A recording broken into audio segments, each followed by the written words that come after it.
That's the thing about business that I always find really interesting is that like you never switch off. You're just always on it. I guess for me, the equivalent is just YouTube is I always am thinking about it. Like whenever I come home, I'm like, okay, like what am I going to do about this? There's no cutoff time. Like at least with emergency, when I go home, maybe I think about it for like half an hour and be like, okay, like what were these cases? What could I improve? But then with the YouTube, it's just always there. And I love that, but I also don't like it as well because sometimes you just want to relax and like have a day off and do nothing. So for you, it sounds like you work really hard, almost 7 days a week. What do you think is motivating you to work so hard? That's a very important question. And I think I'm pretty sure what's motivating me. You see, emergency physician or being a doctor in the medical system, working full time to sustain yourself, develop yourself, professionally grow, and support your family down the line.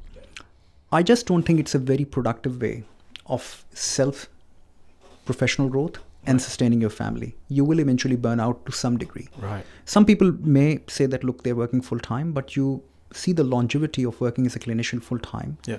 I think at a certain age, you would like to dial back. Like, I need to pace myself down. I need to expand myself into more teaching or education or research or admin or something like that. I think they realize quite late what their niche might be. With business, it's kind of different. You need to lay the foundations quite early on. Right. So by the time you're tiring from your clinical work, you've got a business which is well set up, Right. and already doing a job for you. There's no such thing as self-sustainable business. Yes.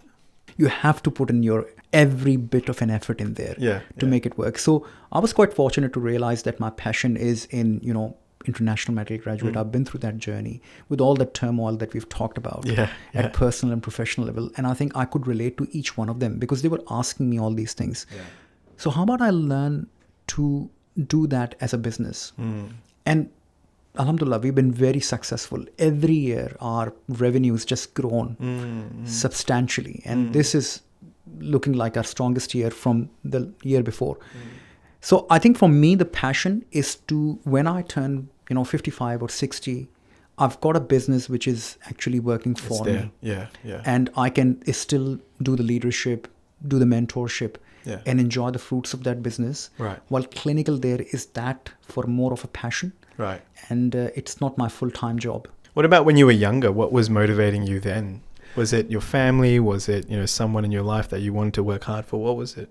So I think it comes also a little bit of genetic makeup as well. My father was a commercial pilot. He was initially That's awesome. Yeah, so he was in Air Force. He was a fighter pilot, and then he went into commercial pilot. And then I saw him, he had a lot of time on his hands because, you go on to flights and you come back, you've got a week off and then you've got another week on. Right. So in between those times, he was always think of these ideas. He never get to do that but we used to have these very lengthy dinner discussions. Yeah. Oh, what if we do that? What if we do this? What if we open up a chain of stores or, what if we open up an institute? He was a dreamer. My mother was a goer.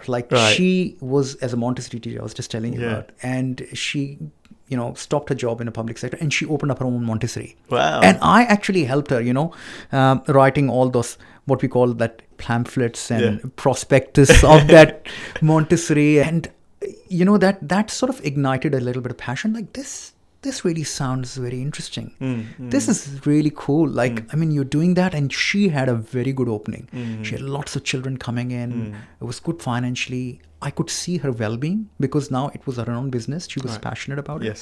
Then my uncle was quite successful in his business of pharmaceutical. And I think they just laid in a peripheral vision. They were this role models, right, which were just